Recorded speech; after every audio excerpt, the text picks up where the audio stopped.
por eso busca devolverle a la comunidad lo que él le arrebató y es algo que lo citamos así tal cual porque él nos lo ha compartido desde ahí. Y yo pienso que esas historias merecen el foco porque no es fácil y porque es justo lo que acabas de decir, es muy sencillo juzgar desde afuera, criminalizar y ni siquiera dar la oportunidad. Entonces, pues bueno, creo que Ángeles nos da este espacio para reflexionar, para acercarnos a estas realidades y cuestionarnos también nosotros desde dónde estamos emitiendo una opinión, ¿no? Muchas veces es el privilegio, la comodidad que tenemos, porque hemos tenido las oportunidades, pero hay personas que no.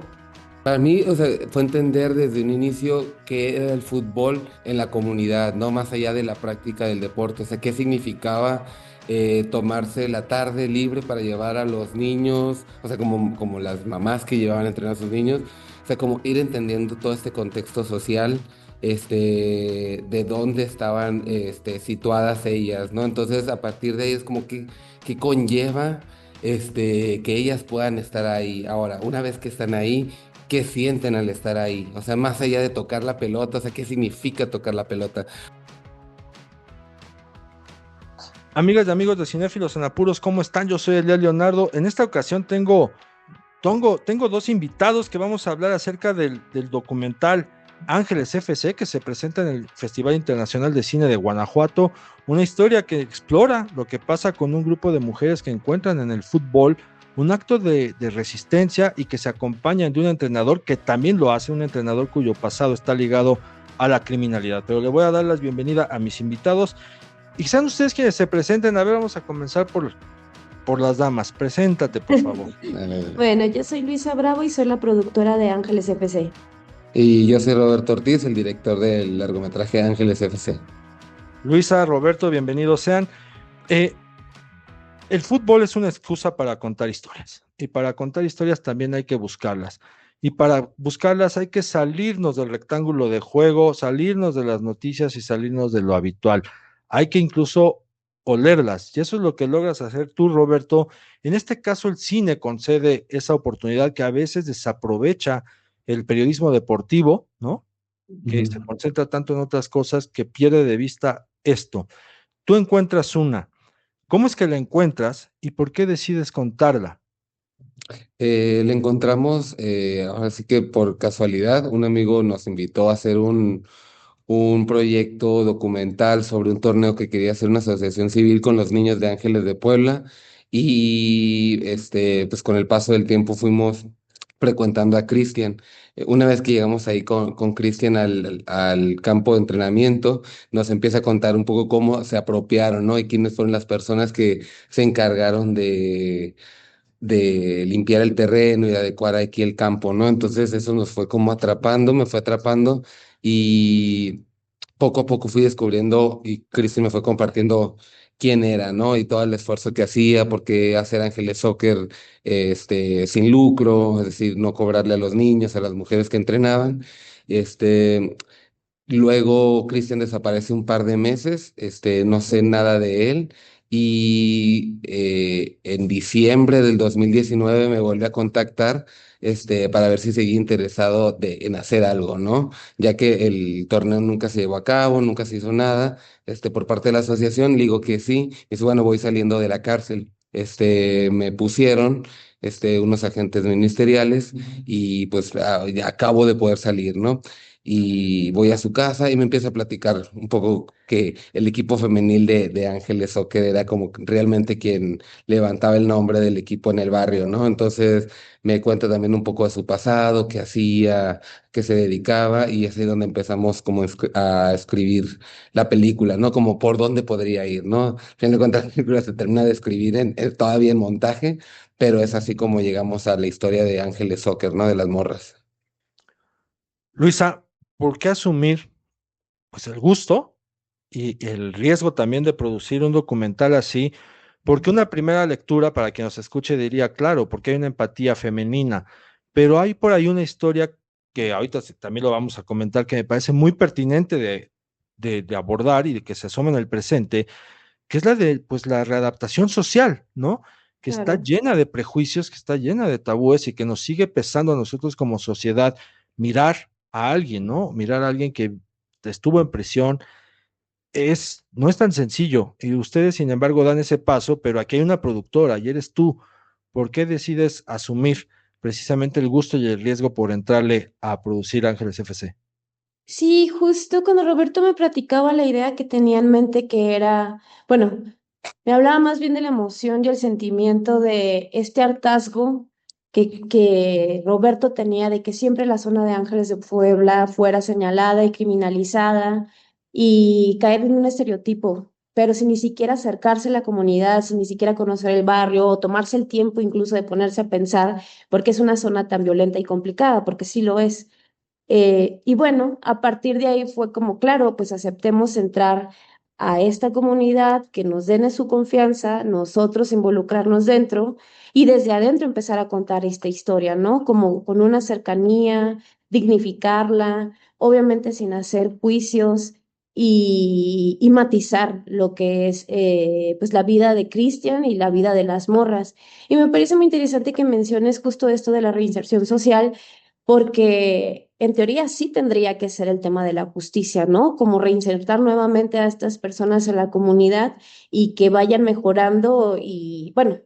Justo una plática que teníamos también era como Roberto me decía, es que yo ya no quiero usar el término redención, o sea, yo pienso que más bien es redireccionar el camino, porque en algún momento tomó una decisión, pero esa decisión viene como con muchas estructuras violentas encima de Cristian, ¿no? O sea, el mismo Estado luego pone unas condiciones que generan estas decisiones tan complejas. No podríamos, o al menos personalmente, yo nunca me atrevería a decir que es un camino fácil, que fue una decisión tomada a la ligera, porque no, no lo es. Y lo vemos justo en la historia de Christian. Christian durante la película nos va platicando sus razones y en ningún momento tampoco se justifica, que creo que es lo que nos parece muy valioso también de Christian, que asume la responsabilidad como tal y está consciente de lo que ha hecho y justo por eso busca devolverle a la comunidad lo que él arrebató y es algo que lo citamos así tal cual porque él nos lo ha compartido desde ahí. Y yo pienso que esas historias merecen el foco porque no es fácil y porque es justo lo que acabas de decir, es muy sencillo juzgar desde afuera, criminalizar y ni siquiera dar la oportunidad. Entonces, pues bueno, creo que Ángeles nos da este espacio para reflexionar, para acercarnos a estas realidades y cuestionarnos también nosotros desde dónde estamos omitiendo una opinión, ¿no? Muchas veces es el privilegio, la comodidad que tenemos porque hemos tenido las oportunidades, pero hay personas que no. Interesante esto que mencionas, Luisa, con relación al concepto de redención. Yo al grabar mi crítica la tuve que decir, me costó trabajo, pero incluso le digo al público que primero hay que anteponer el tema de la reinserción y la readaptación total antes de la redención, misma que no se oculta, pues está ahí porque nos la muestra el propio Cristian. Pero para ti, Roberto, ¿cuál fue lo complejo en tu labor como director? Si es que te Ujú. partiste la cabeza y mucho para precisamente no chocar con estos dos polos entre la redención y la readaptación y no caer en esta conmiseración o condescendencia de lo que puede ser la redención, porque a final de cuentas, pues Cristian no niega el pasado, ¿no? Quiere dejarlo Ujú. atrás. O sea, tampoco es de que soy un pobre venadito que habita en la serranía, sino Exacto. este soy yo. Sin embargo, ya estoy transitando, digamos, ese camino de la redención, pero hay un camino más complejo, más difícil, que es el de la readaptación y que por otro lado, me gusta mucho que estas mujeres no están reparando en eso, ¿no? O sea, Ujú. como que ellas lo entienden como un ser más que está siendo víctima, pues, de este entorno hostil, agresivo y violento. Exacto, fue mucho el ir conociendo a Christian, o sea, para poder llegar a construir el personaje que en la película es Christian, es conocerle, creerle, a veces no creerle, es como lo que entablar una comunicación y una relación horizontal, en donde yo no vengo aquí como director de una película a hablar contigo y a entrevistarte y preguntas sus preguntas, era una comunicación en donde él me preguntaba cosas, yo le preguntaba a otras, pasar tiempo ahí en el changarro que se ve en la película, o sea, como para ir sabiendo cómo iba a abordar, porque yo no quería contar una historia en donde Christian era un héroe, ni tampoco es una víctima. Al final de cuentas, como una víctima del sistema se convirtió en un victimario, ¿no? Y, y fue eso lo que lo llevó, ¿no? a adentrarse al mundo del crimen organizado, pero justo el consciente de lo que hizo, y como dice, o sea, como no se avergüenza, pero tampoco está orgulloso de su pasado. Entonces, la película la fui tejiendo así, ¿no? O sea, como él me dio todo ese acceso, cada cosa que filmábamos, con mucho respeto y con mucho cuidado, él me decía, me vale roña, o sea, esto ya es parte de mi pasado, o sea, tú filma lo que tengas que filmar, lo que te dé para contar la historia, y así fue como fui construyendo como la relación y el personaje de Christian en la película, ¿no? Y justo estaría como lo que comentabas de Cristian papá, Cristian Sí, entrenador. sí, ir construyendo las diferentes facetas de Cristian, ¿no? Justo el matizarlo, ¿no? Para poder construir lo que ahorita platiqué, era como ver quién es Cristian, desnudar las diferentes facetas, cómo se lleva con las morras cuando ganan un partido, cómo se lleva cuando pierden, quién es como papá, cómo es como trabajador, o sea, como todo el entrenador de niños, el entrenador de mujeres adultas, o sea, como ir construyendo esa tridimensionalidad del personaje de Christian en la película para no caer en eso y también decidir muy bien cuándo Christian iba a confesar ante el espectador pues, lo que había hecho, ¿no? Si bien vamos dando guiños desde el inicio, diciendo que pues, estuvo en la prisión. Pues no te digo, no, nunca decimos qué fue lo que se dedicó hasta que pues ya un poco, ya conocemos esta parte de Cristian, ¿no? De papá, y así es como, o sea, la gente pues, merece como estas oportunidades, ¿no? Al final de cuentas, Cristian lo dice como, yo cometí errores. Él lo nombra como errores. Todas las cosas que pudo haber hecho cuando estaba dentro del negocio criminal, él lo dice como errores. Entonces, las condiciones sistemáticamente establecidas en estas periferias orillan a que eso pase, ¿no? Ahogan al ser humano. En la cotidianidad y pues muchas veces lo que dicen como es que se van por el camino más fácil, no, o sea, teniendo un montón de pláticas con Cristian, o sea, haberme dedicado a eso no era lo más fácil, era lo que estaba a mi alcance y para lo que fui bueno y pues, ya me quedé un rato más, ¿no? Pero pues es eso, o sea, un poco así fui como construyendo con Cristian. Y hay una secuencia muy particular de una confrontación directa, digamos, de manera oral, propicia del juego, ¿no? De entrenador-jugadora, pero donde se asoma un Cristian que no es precisamente del todo el entrenador, ¿no? Dice, es que piensen en mí, ¿no? Ujú, Que en primera instancia puede caerle mal a alguien, ¿no? Y decir, oye, entrenador, no seas ególatra o egocentrista o egoísta, pero hasta cierto punto uno lo comprende, ¿no? Y también lo comprenden sus jugadoras. Es como un diálogo de juego, pero también ahí nos está asomando algo con relación a estas mujeres, ¿no? O sea, estas mujeres que dicen, a ver, o sea, a mí no me asusta que me estés diciendo eso, tampoco te voy a atacar porque me digas eso, sino que ujú, estoy comprendiendo y entendiendo a un tipo que se quiere desahogar, ¿no? Y que Ujú. probablemente necesite desahogarse. Y ahí nos estamos dando cuenta de una inteligencia emocional muy admirable de estas mujeres, sobre todo de esta mujer que dice, pues si ya estoy viendo que el entorno de por sí en el que habitamos es hostil, nada ujú. gano yo sucumbiendo, digamos, ante esa hostilidad. Y ahí va mi pregunta para Luisa, ¿no? ¿Cómo es la conexión con estas mujeres, pues visto desde afuera, pues, ¿no? Porque pues, tú no perteneces, digamos, que a esta comunidad, a este territorio, y que de repente digas, ah, mira, vamos a descubrir a estas mujeres, que no es nada más la historia de ellas corriendo tras un balón, sino que estamos viendo también estas otras fortalezas que a mi entender, por ejemplo, me causan admiración y en gran medida es porque no estoy ahí, pero ustedes me lo están acercando. Usted, tú que estuviste ahí, ¿cómo fue precisamente leer a estas mujeres? Pues fue mucho observar, convivir con ellas, pero justo mientras más las observábamos y particularmente como morra las observaba, pues me causaban mucho respeto y inspiración porque pues, muchas conversaciones con ellas eran en función o nos compartían, ¿no? Pero bueno, ¿qué van a grabar de nosotras si no estamos haciendo nada extraordinario?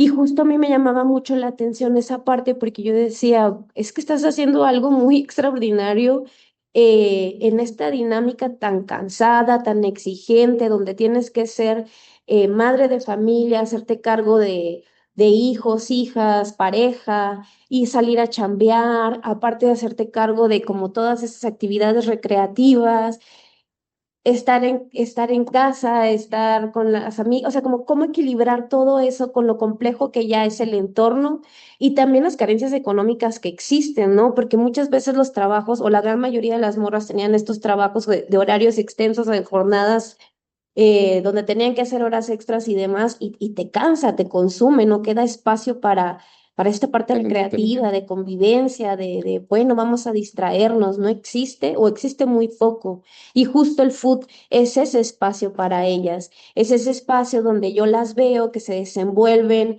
como unas guerreras. O sea, yo las miraba y es como, claro, estas morras son unas luchadoras, estas morras dejan todo en la cancha, el coraje, los miedos, la tristeza.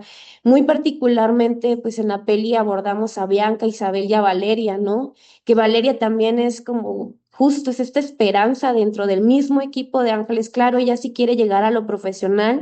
Las otras morras siempre han dicho que más bien el fútbol lo ven como una pasión y como un espacio donde ellas van a desahogar, y aún siguen cuidando a Valeria, cuidan a Valeria, la procuran, le dan espacio para entrenar, le dan juego, o sea, porque es una niña que la vemos bien morrita jugando con veteranos, así y se avienta duro y no le saca, y las mismas morras protegiéndola, porque a mí me parece que también ellas ven en Valeria como algo que tal vez en algún momento se imaginaron ser y por circunstancias de la vida no fue así. Entonces, que también le abran ese espacio a ella, a mí me parece muy admirable de estas morras porque han creado una red de apoyo donde se sostienen entre ellas y también sostienen a Cristian, que justo es algo que siempre nos gusta mencionar, no nos gusta que piensen que estamos planteando que Cristian vino a rescatar, a salvar o a salvar estas morras, es como no, sino todo lo contrario, estas morras también están dando esta oportunidad y ese espacio a Cristian de ser el entrenador que es,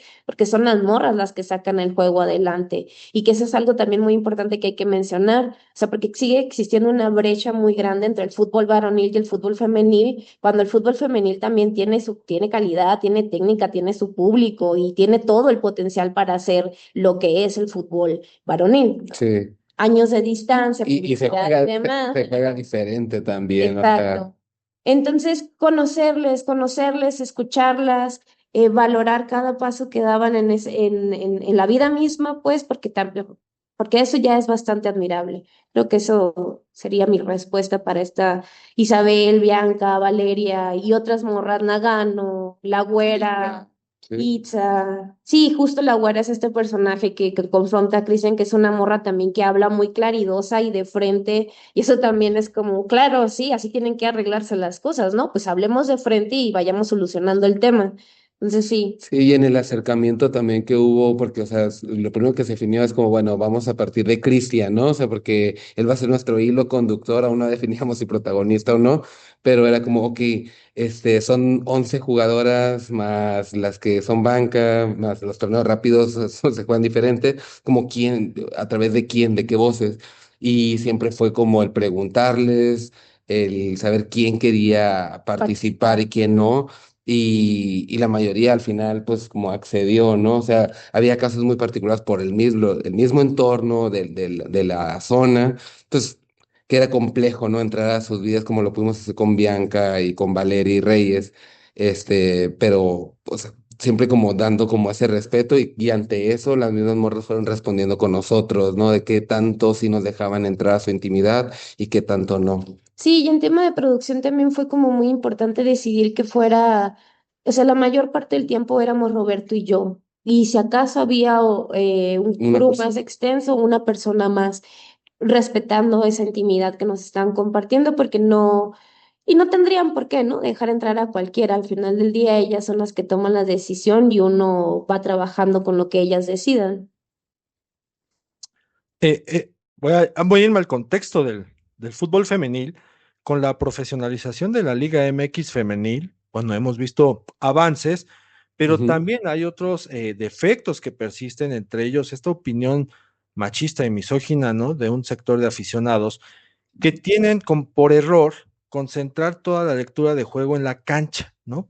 Es Ujú, decir, no comprendiendo que el fútbol va más allá de esto, que el fútbol también es un fenómeno social y cultural. Y en ese ujú. sentido, creo que tú, Roberto, lo logras aterrizar muy bien y decirnos, hey, esto también es social y cultural. No es que estas jugadoras quieran ser la futura Licha Cervantes o decir Monsiváis, pero al mismo tiempo sí, por ahí pueden haber nuevas generaciones que tengan a estas futbolistas o exfutbolistas, en el caso de decir, como un referente, ¿no? De decir, sí, y que van a acompañarse de estas otras mujeres que juegan porque quieren jugar, ¿no? Tienen el gusto de jugar, porque también es una forma de escapar o por lo menos distraerse un rato de la realidad. ¿Cómo es precisamente entrarle al fútbol femenil desde esta visión sociocultural de lo que es, más allá de lo deportivo? Y te va otro dardo que va a la par, ¿no? Que creo que lo comentamos fuera de micrófono, que es el contar una historia que se salga de la comedia, ¿no? Porque el cine Sí. mexicano está inundado de películas de corte futbolero que todas son el chiste, el gag y que esquiva muchas cosas que ya no, que el fútbol no puede ni debe esquivar en muchos casos. Sí, para mí, o sea, fue entender desde un inicio qué era el fútbol en la comunidad, ¿no? Más allá de la práctica del deporte, o sea, qué significaba tomarse la tarde libre para llevar a los niños, o sea, como las mamás que llevaban a entrenar a sus niños, o sea, como ir entendiendo todo este contexto social, de dónde estaban, situadas ellas, ¿no? Entonces, a partir de ahí es como que conlleva que ellas puedan estar ahí. Ahora, una vez que están ahí, ¿qué sienten al estar ahí? O sea, más allá de tocar la pelota, o sea, ¿qué significa tocar la pelota? Fue mucho, es los 2 años y medio de desarrollo, fue mucha observación. O sea, fue mucha observación, o sea, un poco también para saber cómo iba a contar la película, pero también qué significaba para ellas. O sea, una vez que terminaban el entrenamiento, se podían quedar hasta 1 hora y media ahí, hasta, como no había alumbrado público en el campo, o sea, se iba a la noche y se iba la luz y ya paraban de entrenar, pero seguían conviviendo. Es como este espacio de convivio más allá de ir a jugar fútbol. Entonces fue como ir entendiendo eso, ¿no? Las limitantes que tienen, tanto económicas, laborales, o sea, como irlas conociendo y cómo convivían con Cristian, ¿no? Algo que ahorita decía Luisa, es, para mí siempre también fue un ángel de soccer que ellos dicen, es nuestra familia. O sea, no es un equipo más de barrio, porque sí los conocimos a los otros equipos de barrio, y es pagas, vas, juegas, pagas el arbitraje, te vas, y luego un poco como talachero te vas a otro equipo y así. Ángel de Soccer no era así o no es así. O sea, hay una comunidad. Entonces fue como entender también o observar más bien qué significa para ellas. Y para mí era claro, era clave mostrarlo en la película más que decirlo, ¿no? Entonces fue un poco así como fui armando el cómo el fútbol era un pretexto para contar estas historias y que justo quería equilibrar también como que no fuera una película sosa ni trágica tampoco. O sea, como hay momentos, a lo mejor yo como futbolero que puedo entender como los códigos que a mí me dan risa.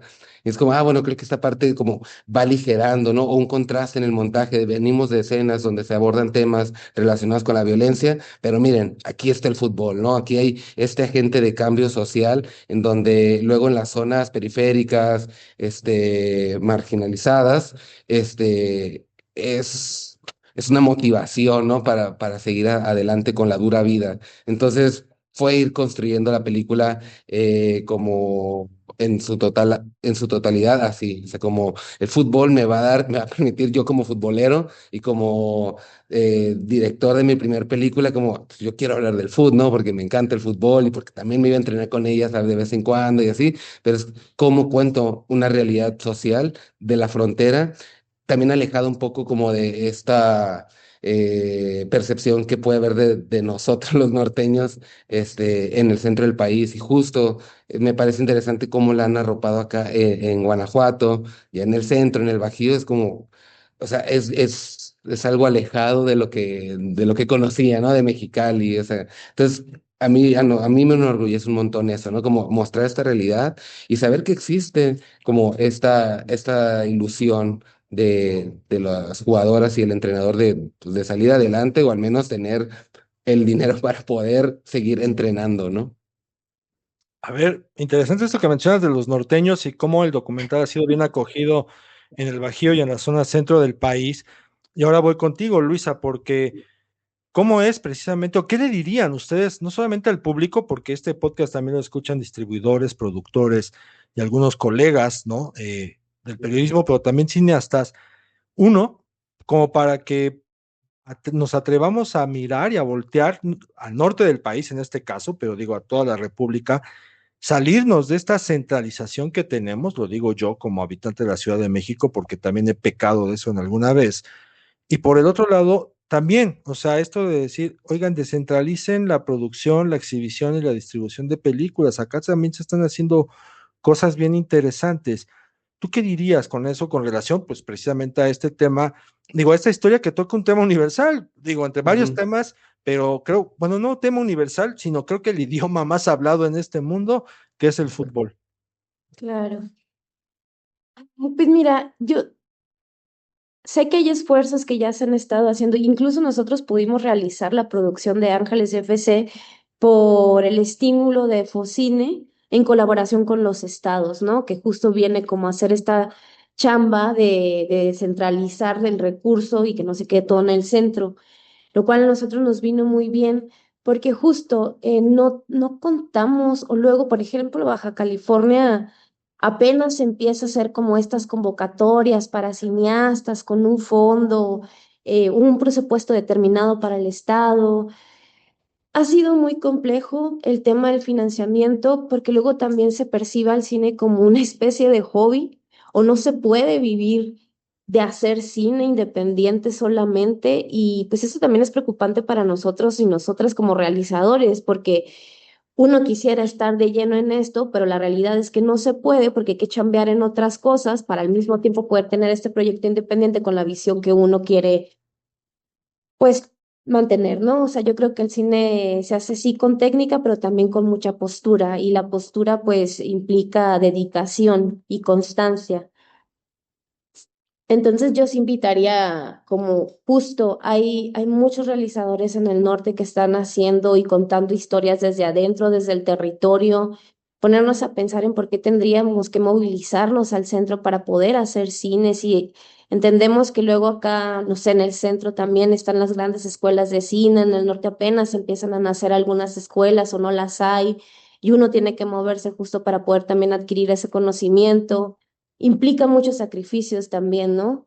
Y no creo que tendría que ser así. Entonces, pues eso, ojalá se den la oportunidad de ver como estas películas con otras voces diversas y conocer qué otro tipo de cine hay allá, ¿no? Y conocer cómo nosotros como norteños contamos nuestro cine, no los fuera, y no tiene nada de malo, y hay mil de formas de hacer cine, pero luego vemos como estas personas que van, cuentan las historias, y luego uno como norteño dice, no, eso no va así, o no se siente de esa manera, o se siente caricaturizado, en algunos casos, ¿no?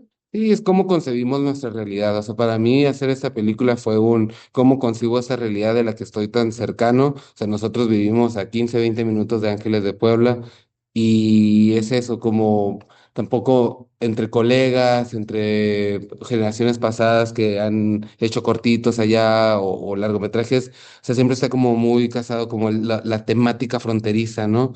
Y para mí era como salir un poco, incluso en algún montaje que tuve, era como puse las maquilas, y dije, "Pues no, no necesito ponerlas, porque creo que está bastante claro dónde estoy establecido, y si no, pues tampoco me afecta tanto, no deja de ser una historia norteña de cómo concibo yo la realidad en donde vivimos, y sobre todo cómo hacer una película también en donde los protagonistas, la gente que sale frente a cámara se siente igual de orgulloso de la película que nosotros. O sea, para mí eso era súper importante hacerlo, o sea, porque era así en estos entornos, violentados, marginalizados. Es muy fácil, o sea, diario nos encontrábamos con cosas de nota roja y es como, no, yo no quería filmar eso, no para esconderlo, porque está y existe y se perciben en los ambientes que recorren los diferentes personajes en la película. No necesito yo venir a una cámara a ponerte una casa que funcione como picadero o muertos. Entonces era como, para mí era súper importante sí, mantener esa luz al final del túnel O sea, aquí hay mucha ilusión, aquí hay mucho amor, aquí hay mucha camaradería, amistad. Las morras han forjado una red de apoyo cabrona entre ellas, Cristian con ellas. O sea, porque la violencia ya está ahí. Y para mí era importante eso. O sea, la frontera es violenta, Mexicali es violento últimamente cada vez más, pero pues necesitamos también un poco como contar qué existe en o sea, lo que mueve a la gente que vive en estos entornos violentados, ¿no? Entonces para mí era muy importante eso, ¿no? Que no cayera en en como en lo gráfico del entorno en donde viven, sino más bien como ellos hacen una luz en donde viven. Pues perfecto. ¿Algo más que quieran ustedes agregar? Este es su programa, este es su espacio. Suéltense. No, primero pues darte las gracias por el espacio. Nos gustaron, bueno, a título personal las preguntas se me hicieron muy buenas, Sí. justo como creo que eso es lo padre, ¿no? De encontrarnos también en estas charlas, o sea, como empezar a hablar de qué va la película, profundizar en ella, pensar desde otras formas, entonces creo que está muy, muy lindo. Sí, yo, Elías, a título personal, también agradecerte el interés de la charla, de que viste la película, de tus comentarios fuera del espacio aquí. O sea, yo los aprecio un montón porque es la primera vez que estamos presentando ante las demás miradas, ante espectadores, y nos sentimos bien contentos de que esté siendo bien recibida la película. Entonces, muchas gracias por el espacio. No, gracias a ustedes por venir y por conversar. Y bueno, ahora esperar también a que llegue a salas precisamente Ángeles FC y para que ustedes, amigas y amigos, la tengan en el radar, que vayan y le echen ojo, más aún si tienen en casa a alguien que le guste ver y jugar fútbol, más aún si tienen a una chica, a un adolescente, a una adulta que quiera jugar también al fútbol, ahí van a encontrar un buen documental, además de una confrontación con este prejuicio que podemos tener con la readaptación y la reinserción social. Y ya saben, bienvenidos son sus comentarios, suscríbanse al canal de Spotify, vayan al canal de YouTube, también nos encuentran en redes sociales con distintos contenidos y quéjense, sugieran, comenten, ya saben que aquí también las mentadas de madre son bienvenidas porque la charla cinéfila la hacemos todos.